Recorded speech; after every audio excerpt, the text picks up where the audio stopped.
Well, I'm so pleased that Stella's actually got it with us because I did want to, and I did hint at it, so I'm hoping he's a little bit prepared to pass the mic over to him. And I'd like to just position what I'm going to ask Stella to talk about. The Four Ways Chamber is a platform for us to discuss business and collaboration and those kinds of things. This is a platform for us to explore ideas, to bring positive, optimistic thinking so that we're contributing to an ongoing culture of a mindset that says we can make things happen. We are prepared and are laying a foundation of something in our minds, in our psyches, in our national culture, with everybody combined. And as we grow this platform more and more, the idea is that we're building this undergirding foundation of what we call the wisdom's tribe, a passionate people wanting to make a positive difference in society. So that's where we're directing it. And where we were heading in the direction of goal setting, and why goal setting, even in the midst of rapid change, where at the beginning of the year, in fact, I just read an article of the world, IMF's predictions of world economic growth was going to be around 3.3% this year. They're now predicting a retraction of 3%. So things change rapidly, and we now know what we're now calling the new abnormal is upon us. So goals may have been set, they have to be changed. How do we adjust, and then what goals are we setting? And I'm also going to position this in the place of storytelling, that who we are as individuals brings a unique character to any group, and therefore the individual contribution is vital. We're not just a mass. And so, Stella, that's why I now come back to you. You're involved in an exciting project in KZN. You've made some very specific choices about moving to KZN during lockdown, and you had to go through a process of even persuading your wife, persuading your family that this is where you want to be.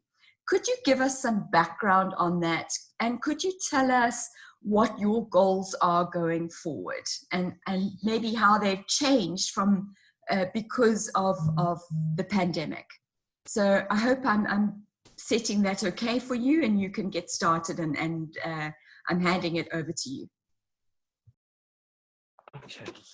No, that's cool. Again, let me just greet everybody and just say, when I logged on today, I heard Ian speaking about his work with rural communities, and it immediately piqued my interest as someone who's in that kind of space. I really would like to hear more.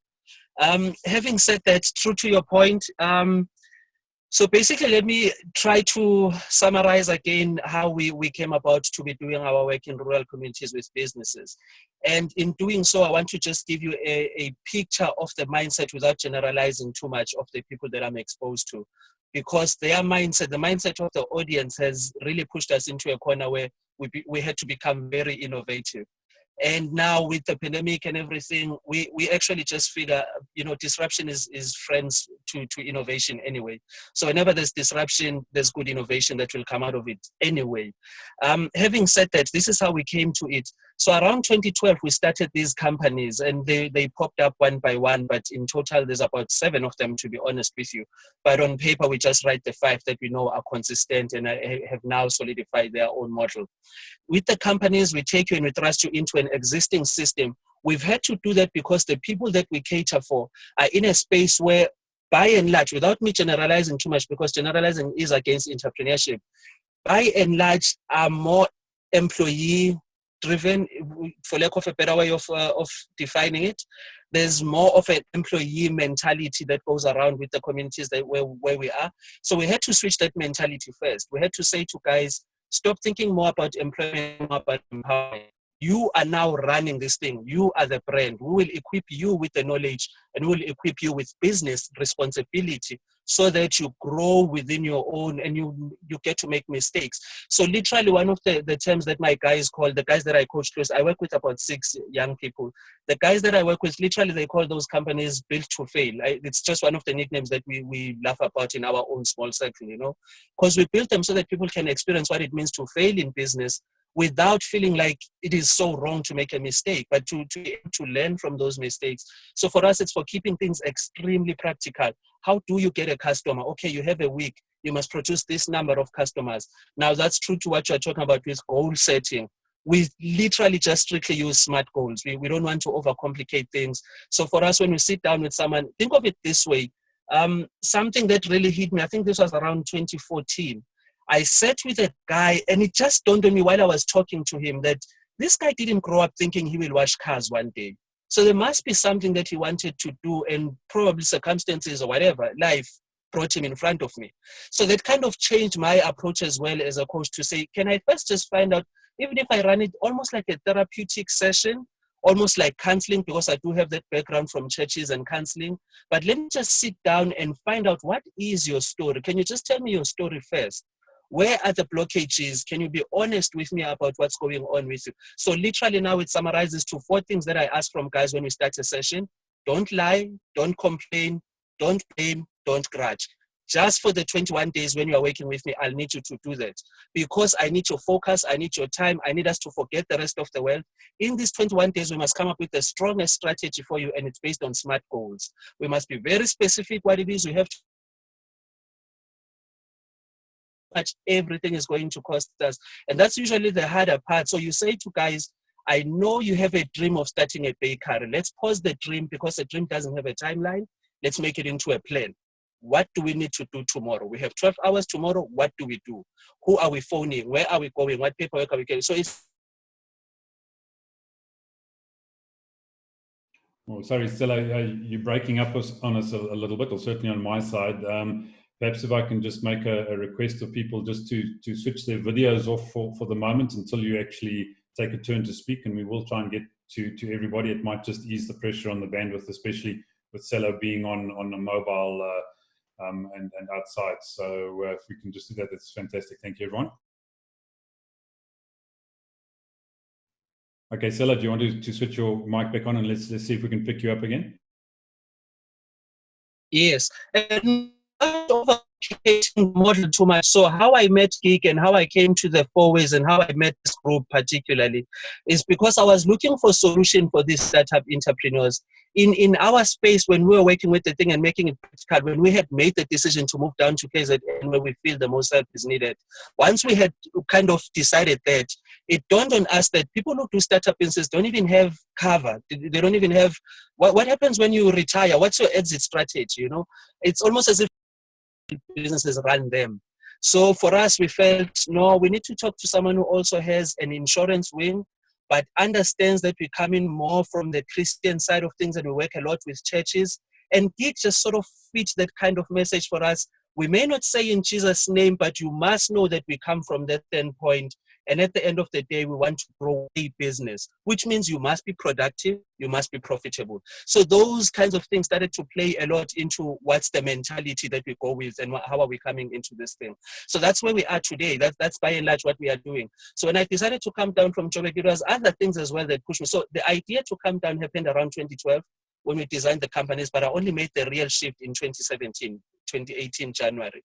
And that's because I had a huge family situation as well. So, you know, my son passed away in 2017. I just decided, because he drowned, I want to be closer to the water. And my wife felt the same. We want to make our meditations by the water. So that's how we ended up in Durban particularly. So we try to absorb all the relationships that we're working with in Joburg. The idea is to be a bridge. So now when Lee wants to trade in Durban, I must be able to do feasibility studies. She must be able to get soft landing. I must be able to build relationship base. So we use 3 particular assets when you say you make your SMART goals. You say focus on money, time, people. And that's what I try to help every group that I'm in. Can I go and find out what people you need to be sided with if you want to come and play Durban? Can I see what timelines we need, what to implement, how long does what take? And can I also work on the budget? Can we look at how much it really costs you to be on the ground? We make the work very practical. So true to that, we do have some people that I work with in Joburg. And again, I'll just close with this particular very practical example. Again, the car wash. So Banda, I trained Banda in 2014. He's not my employee, I'm empowering him. So I said to Banda, you already run a car wash. Mine is waterless, it doesn't use water. I have a contract with, I'll just name one client. I have a contract with Gauteng Traffic Fleet. They give me 21 cars a month. I see them twice in a month. So that's about 40 cars, 42 cars, so to speak. I charge these people 150 rands per car. Banda charges me 100 rands per car. Banda fulfills the contract. So it's more like a fulfillment business when you think about it, our model. So that's how we've been running. That's why the car wash is existing in 3 different provinces. That's why we feel we are finding our footing with a model that allows people, it's not like a franchise, but it's almost like a franchise. You get a model that you can work with, and it's something that we are familiar with. So we are able to guide you. You are able to learn who are the suppliers. You're able to learn the lingo of that field, etc., etc. I think that kind of summarizes without chewing up all the 30 minutes. You must be careful to give me time in front of a mic. I should have been a pastor, so I speak quite a bit. Fantastic, thanks, Ella. I think you gave us a huge amount of information in those few minutes, and an insight into really what you're doing and how you're doing it. So I really appreciate that. I think it was great, great information, and I'm sure it'll give us lots to chat about. So I'd like to switch straight across to Trevor. I'm sure he'd love to pick up on some of those points straight away. So Trevor, over to you. Yeah, well, I'm, excuse me, from my side, intrigued at the revenue generating model, because I think everyone on this forum and everyone today is looking for innovative ways to actually generate revenue. So I did send you a little private message, which I'm going to broadcast aloud. How do you make your money? And you gave us an indication that you really taken a slice of whatever revenue might be generated through the projects that you're actually consulting to. So it's interesting. But I think the question I'd want to ask is perhaps a chamber type question, and I don't want it to go down that particular route. I'd rather want to get into other people here, but it's a question of, if you've been down there for the number of years that you've been down, how hungry are you as an entrepreneur right now? What a nice question. Extremely hungry, Trevor. And I'll tell you why. When you build a model like this and you take all the risk, and the situation doesn't really allow, because we started playing with online from 2012. So we started exploring a lot of all the websites that we made ourselves with those platforms that give you kind of a white label. You can turn around, you can think without all those mentalities have made us really have a different kind of winning mindset, where we are not necessarily competing with everyone else, but we are competing with ourselves. And we want to see ourselves move from step to step to step further. So yes, we are still very hungry to explore as many of these models. And what we do is, with every project that we do, we always make sure that there's an incentive attached, so that we make sure that even the people that we are working with, there's always a ripple effect. So literally, I train about 20 people every month for Rivers Foundation, part of the Rivers Church in Morningside. And when I train the guys, when I'm sitting with 20 people, immediately I see them as a Stokvel, as a gig club. That's why I kept my contacts with gig, because I want to turn them into gig clubs.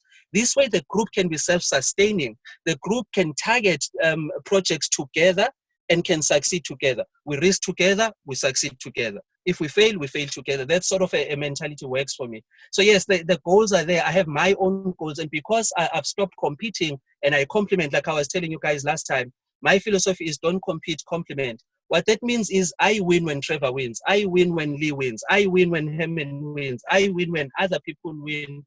I just genuinely, if I have to really throw cards on the table and be as genuine with you about who I am, I believe I'm more of a John the Baptist than a Jesus. I believe I work more when I have a superstar that I'm pushing forward. I'm a much better coach, because when I have to get involved with the nitty-gritty day-to-day, I don't know, that just doesn't work for me as much. So yes, we are still very hungry because I now can spot the talent. I see the young people. I mean, there are some specific people that I know with this situation. It hurts my heart that I'm coaching, you know? Pastor? Thanks, Take a break. guys. I see Ian, I see Ian's got his finger up there. Ian Sherry got his finger up. So I'm going to just hand over to Ian just to have a question or a comment. No, thanks. Just that listening to Sicelo brings back or brings to my mind a lot of the challenges that we face in our own business. RMI lives in a very similar space, except we're much more rural. And we face a similar challenge that I think it's Trevor brought up. What's your business model? How hungry are you as entrepreneurs? And I think the real answer to this is, certainly for me, is extremely hungry. I think I get paid for about 5% of the effort that I put in. And people are always telling me I'm stupid and an idiot and why am I doing this? I'm actually not religious, which is an interesting kind of thing, and probably makes it more easy, but also more difficult. So where we've sort of hit on is, if you're helping people to build their business, then the only way you're going to get income reliably is by taking a share of their income and their income growth, which is what Sicelo has done. So we have a project in Bushbuck Ridge where we're actually assisting 800 farmers, most of whom are female, to organize themselves effectively and sell into supermarkets. At the moment, they're just hawking on the side of the road in a very disorganized, haphazard way.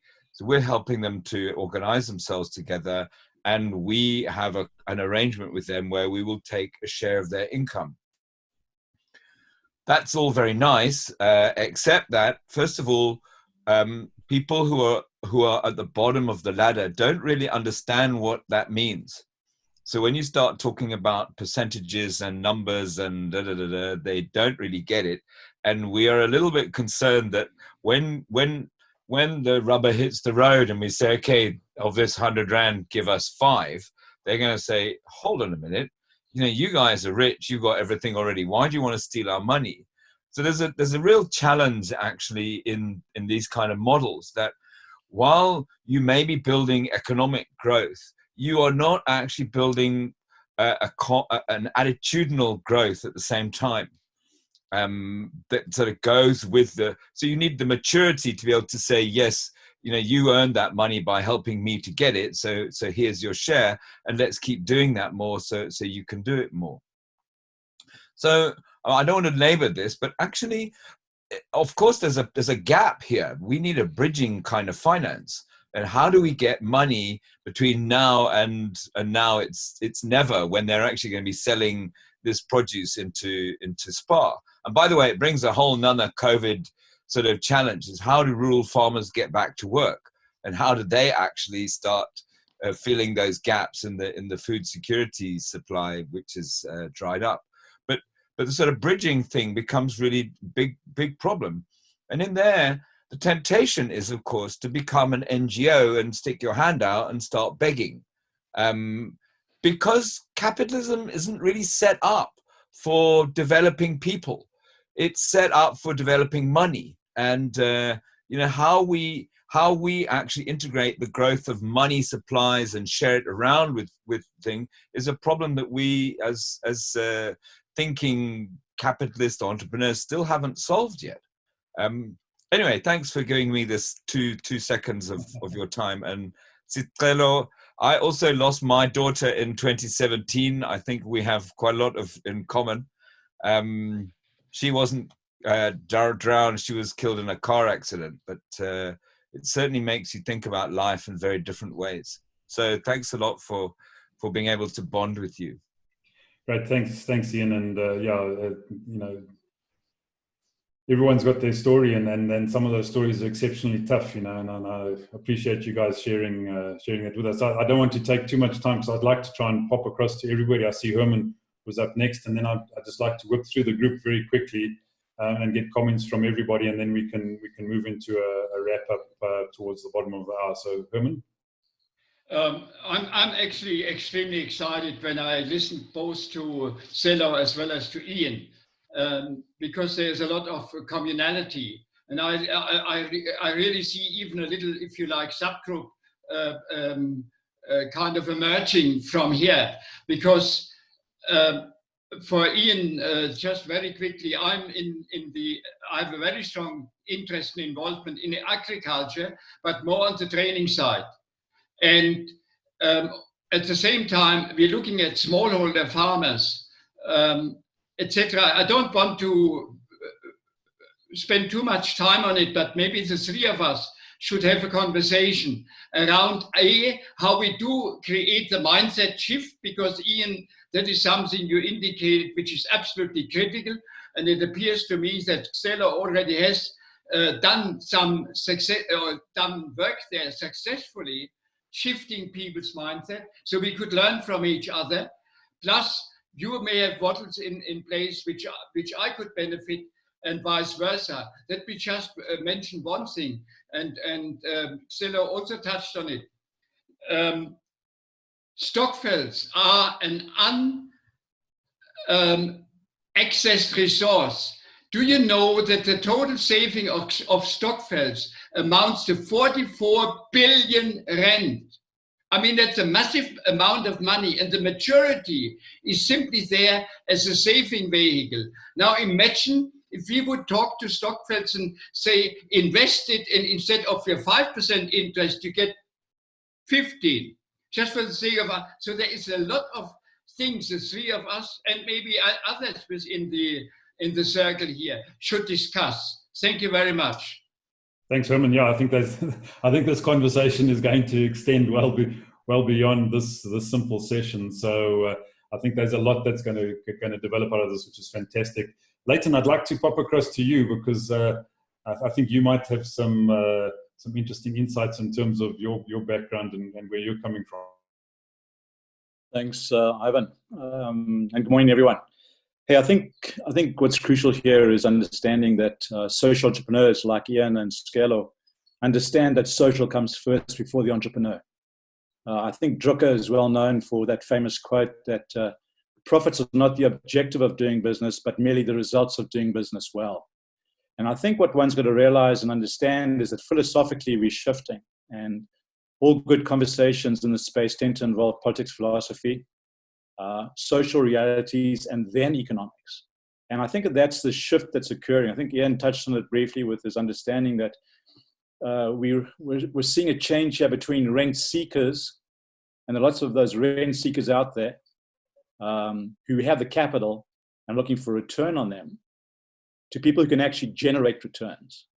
And what's involved here, I believe, is common threads, and Xello understands that very clearly, because there's a philosophical connection between him and the people with whom he's working.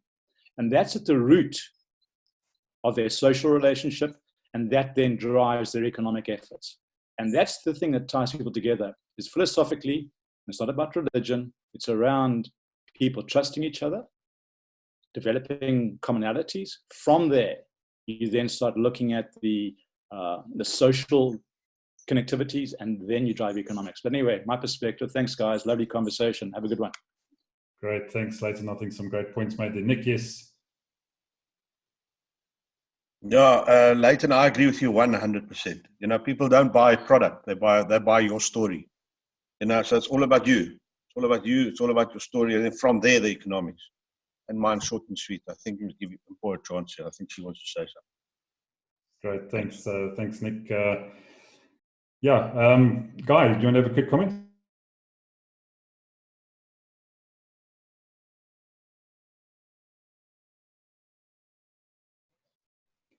Okay, your mic's off anyway, but I gather you're not saying anything. Karina, do you want to have a quick comment there? Just kudos to Xello and Ian on the work that you do. Empowerment is definitely the route to go. And just asking Xello if there's anything we can do to contribute during the lockdown in terms of resources that you need, money, or more in terms of helping you with the burden of maybe communities where you are in that need food or money or whatever, if you can let us know. Thank you. Great, thanks, Karina. Steve. Thanks, Ivan. Nothing from my side. I'm just listening keenly. Great, thanks. Thanks, Steve. Ian Johnston. Yeah, thanks. Same as Steve. Interesting conversation, but I have nothing to add. Great, thanks, Ian. Cecile, anything from your side? No, fascinating discussion. I'm intrigued. Great, thanks, Cecile. Umpo, new on the forum today, so maybe if you can, I know you said you've got kids running around the place, but we'd love to see your face, even if just briefly, and perhaps just a quick comment from you.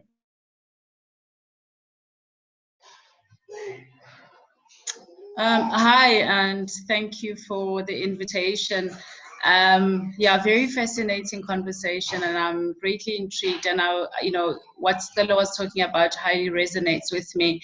I work in consumer insights. We develop products for corporate South Africa. But from that, I decided to go back into my communities where I come from and educate small business about market research. Because I watched my grandparents' empire literally die post 1994. After South Africa sort of became inclusive, and I realized I watched spazas die, and I watched so much happen in front of me, and I realized that market insights were so important, and that's why corporate South Africa was investing so much in that. And at the moment, we are so busy with briefs from corporate South Africa wanting to understand how is the consumer psyche evolving right now, and what is it that we need to do to be ready on the other side of this. And you try and translate that question back to small businesses in smaller communities where even before the situation, they didn't understand the value of really getting to know who they're serving and what their needs are. Because what I find when I work in those communities, a person opens up a business and they just expect people to just come and support them because they have a stand. So for me, as I'm listening to Stella, I'm challenging myself to say, how do I then, translate the journey that I'm taking with corporate South Africa now to small businesses that are sitting at home, that are closed, to start engaging and understanding how the psyche of their customers is evolving, so that when lockdown is over, they already strategically prepared to trade on a different level. Great, thanks, Umpo, and fantastic to have you on board. I think there's also lots that we can delve into there. So I'm almost feeling anxious that we're going to be ending this call fairly soon, but I think we're definitely going to pick up lots of great things tomorrow. Sarah, perhaps just a quick comment from yourself, and then I'll go back to Lee to wrap up, and then we'll end off the call. Well, first, I really appreciate this opportunity to connect with the whole group at that level, because I really think, forums like this, yes, it serves us to have a conversation together as people who are in a certain space, and, we work with people. It helps us to have reflection. But I think we do need to take it to that next step. I mean, people like Guy, he's in sales. I would like to explore some of his stuff and how it translates to these markets, because markets are not the same as well. But I always like, as an innovator, to mix it up and to see what works and what doesn't. I think from my side, just to also answer what Karen was asking, I think it was Karen. This is where I struggle a little bit as someone who also believes that we shouldn't just throw money at these guys. I've been in that position before. I've done work for people like SAP, Kickstart, for Cedars, and we've thrown money at guys. And it doesn't help in the long run, sadly, because if the mindset is not right, it's not right. But having said that, yes, we can start to help some guys that really show that enthusiasm and that drive, to move forward. I think, let me park it there for now, but really thank you guys for allowing me to just at least breathe. I mean, these are things that I live with in my own space, but to be able to share them with someone and get feedback and be assisted in the work it's gold to me. I really appreciate that. Fantastic, thanks, Sela. And I think that goes for all of us. I think the ability to connect with like-minded people and be able to expand our thinking based on different perceptions is fantastic. Sarah, you haven't had an opportunity. Would you like to make a quick comment from your side and add your feedback? Thank you. Not much. I think Leighton really summarized what I wanted to say, and I just loved that conclusion from Celo and the approach in terms of mindset first and being able to empower. And if we're going to give people money or help them with money, it must be people that show that willingness to actually rise above their circumstances, because the big thing is about empowerment. And I'm just closing with this quote that I was just reminded when Celo was taking us through the presentation. It's a quote by Mother Teresa, when she says, "We've done so much with so little for so long that we now qualify to do anything with nothing." I'll end it there for the moment. Thanks. Right, thanks, Sarah. And I think I did forget Jasper. Sorry, Jasper. So, Jasper, a quick closing comment from your side. No, I just want to say I'm very proud to have Celo as part of GIG. And he's also on our board and making valuable contributions. I'm happy to see how he is practical about first changing mindsets, then we change economic situations. So well done there, Celo. Thanks, Jasper. Okay, Lee, I think hand back to you for a closing summary from your side, and then I think we're done for this morning. Well, I'm so excited about hearing people's stories, and also this moving forward in terms of what are some of the things that we can do to make a difference in our businesses and in society. And I think, as Herman said, maybe there'll be smaller groups that will meet and form projects, and that's really the idea. I'd like us to continue to explore this idea of mindset, because it seems to come back and back and back to that. So how do we practically impact mindsets so that people take greater ownership of their lives and of their income generating potential? So that's the question that I'd like us to mull over and perhaps talk a bit about tomorrow. Great, thanks, Lee. And our aspiring Zoom photographer Trevor is just requesting that everybody switches their video on just for a final screenshot before we end off this call. And so if we can get everyone back on visible for a moment or two, and then I think we're done for this morning.